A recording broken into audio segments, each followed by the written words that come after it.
Добрый день, меня зовут Виктория, вы на канале Таро от Вики. Мы сегодня с вами будем смотреть Таро-прогноз для Козерогов на октябрь 2023 года. В этом нам помогут колода Таро Тота и колода Таро языческих кошек. Сразу оговариваю, что колода Таро Тота имеет по некоторым арканам свои собственные значения, отличающиеся от классической колоды Таро Уэйта, поэтому мы будем придерживаться тех значений, которые нам предлагают карты Таро Тота. Мы будем с вами смотреть различные сферы жизни, и для начала возьмем основную карту из колоды Таро языческих кошек, для того, чтобы понять все настроение в целом нашего расклада. И также данная карта будет влиять на другие арканы по разным сферам жизни. Мы будем смотреть их в связке.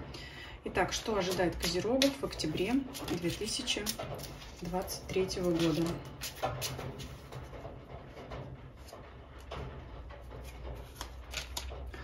Вот так вот. Интересно. Основное настроение, да, такое неплохое. Карта дьявола вам выпадает. Вот так вот просто сказать сразу, что нам это предвещает, сложно. Но единственное, что сразу приходит на ум, это здесь изображены цепи, это зависимость. Это может быть ваша зависимость от какой-то конкретной сферы жизни, либо это может быть зависимость других людей или обстоятельств от вас. А как оно сейчас повернется, мы будем с вами разбирать. То есть здесь явно прослеживается влияние. Кто будет влиятельным, вы на ваше окружение, или ваше окружение будет влиять на вас. Сейчас мы это будем разбирать.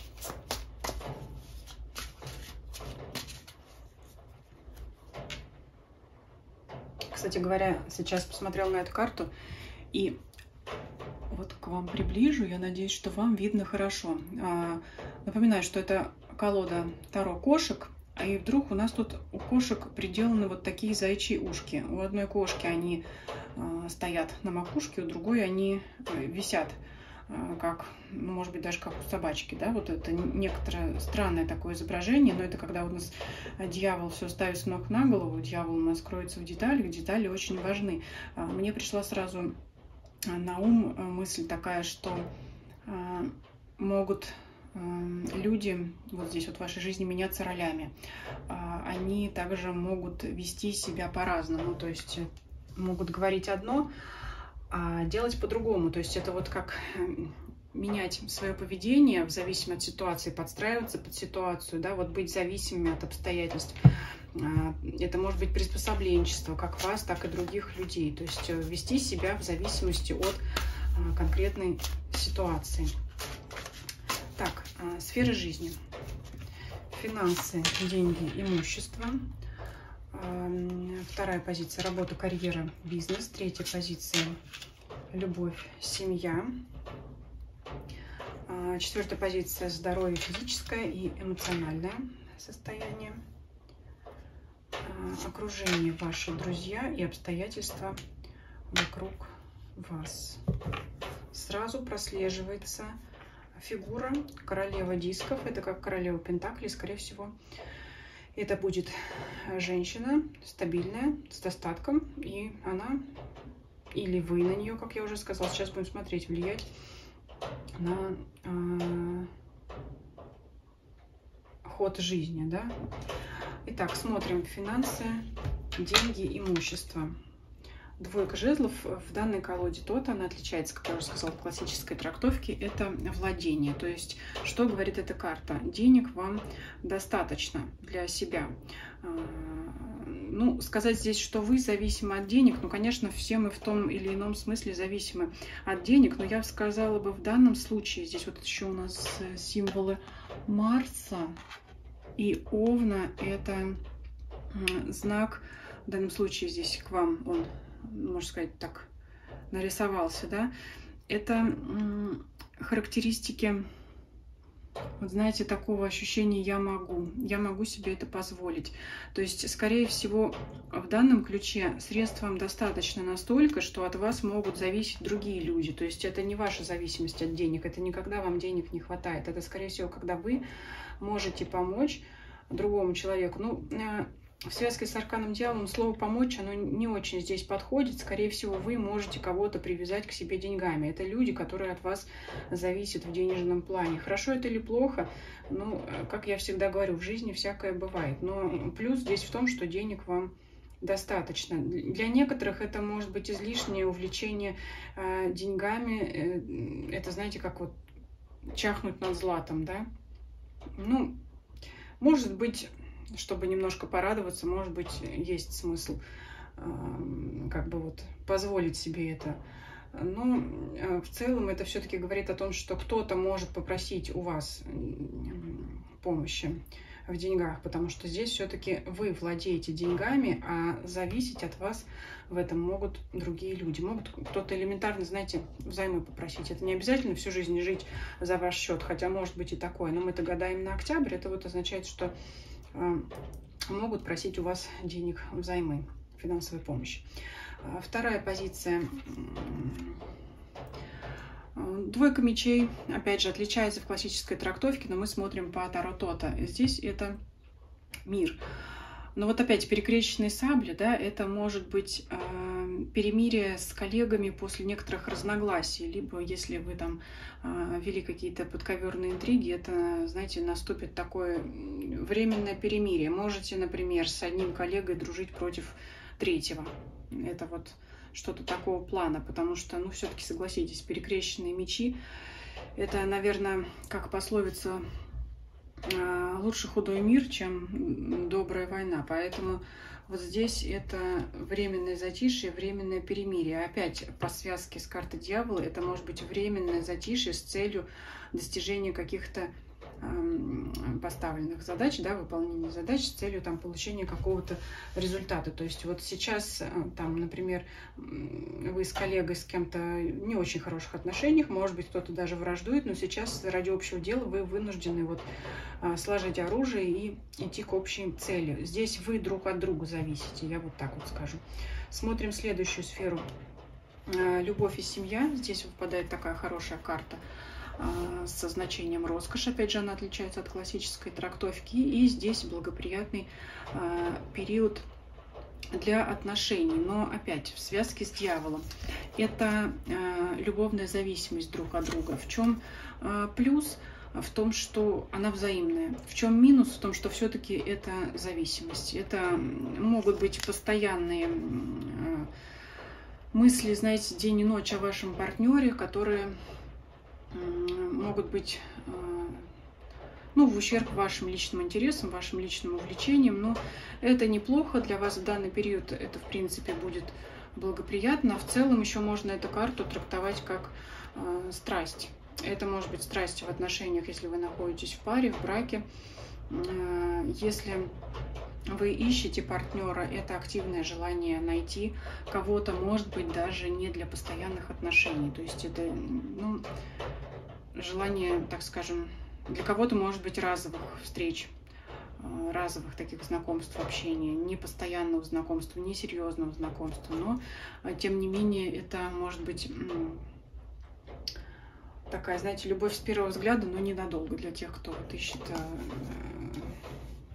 новую пару. Тут стабильных отношений, вот, конечно, нет.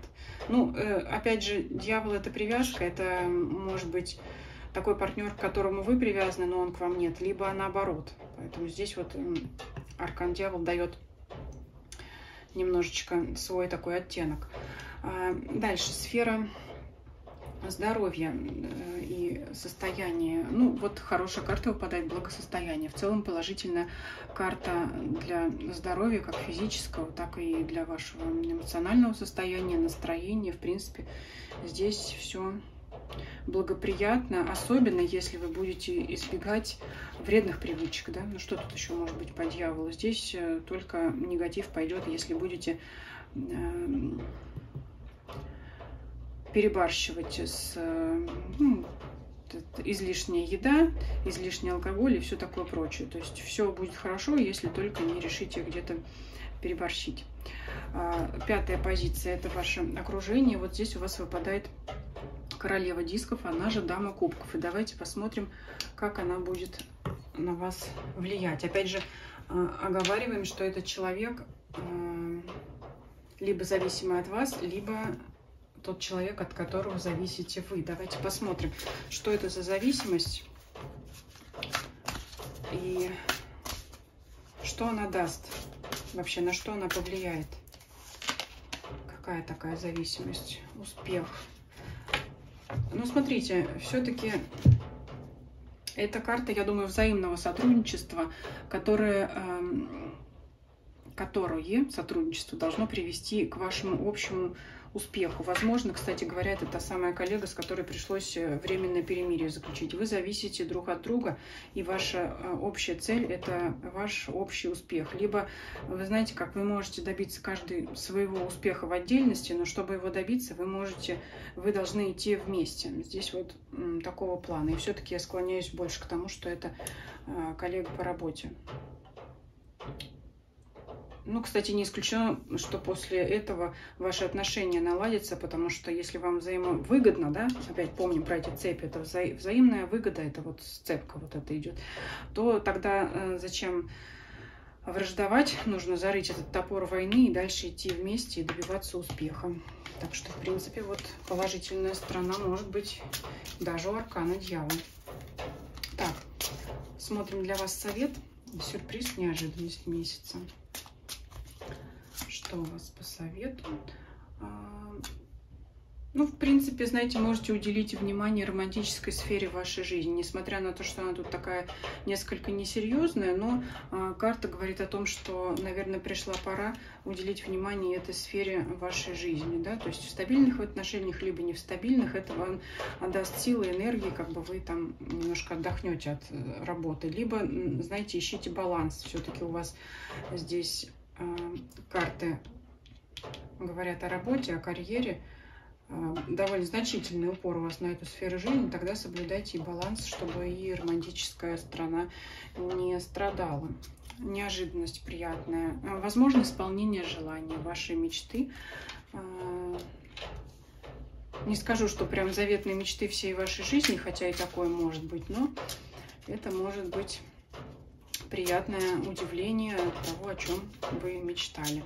Все-таки, да, все-таки какая-то ваша мечта. Что вам нужно делать в этом месяце, король кубков? Ну, опять вот король кубков — это мягкий такой человек, влюбленный. Это опять же романтическая сфера. Все нам карты опять твердят, что нужно не забывать про эту сферу жизни, чего делать не нужно, переживать по любому поводу и без повода. То есть, если вдруг будут возникать какие-то мысли, либо вам кто-то захочет внушить, что у вас не так все хорошо, как вы думаете, то эти, так скажем, советы посторонних следует отбросить, потому что иногда нам люди говорят: ну, успокойся, у тебя не все так плохо, как тебе кажется, все даже очень прекрасно. А бывает и наоборот, что ты так радуешься, у тебя вот тут не так, вот тут не так, и вообще ты давно вот этим не занимался, и пора бы тебе, ну вот, в общем, вот я об этом. Не следует вот это слушать, потому что у вас действительно тут все неплохо. Все по-деловому, все вот так вот, даже сфера чувств. Но, тем не менее, вот все-таки расклад вам говорит о том, что очень много серьезности, немножко вот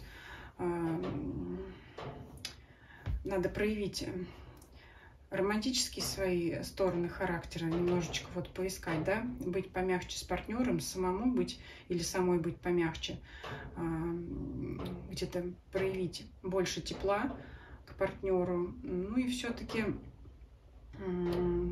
если я уже сказала, что кто не в паре, вряд ли расклад обещает вам поиск серьезных отношений, но тем не менее уделите свое время, знаете, как, чтобы пройти урок, научиться вот этой вот мягкости, общению, романтичности. Это вот общение с партнером, который может быть у вас не постоянной, встречи с которым у вас может быть, а он вас, может быть, научит и даст понять, что нужно поменять в себе, либо какое нужно поменять представление о других людях, чтобы вот встретить как раз этого постоянного партнера. Вот здесь как бы не достает романтичности вам, по крайней мере, на данный период. Такой был расклад для Козерогов. Спасибо за просмотр. Пишите ваши комментарии, ставьте лайки, если вам понравилось видео. Подписывайтесь, кто не подписан. Я буду очень рада. Я рада каждому новому подписчику и зрителю. Нажимайте на колокольчик, чтобы не пропустить следующие видео. Также приглашаю вас подписаться на мой телеграм-канал и мой дзен-канал. Ссылки на них вы найдете в описании под данным видео, а также в информации о моем канале. Всем спасибо за просмотр. Всем до свидания.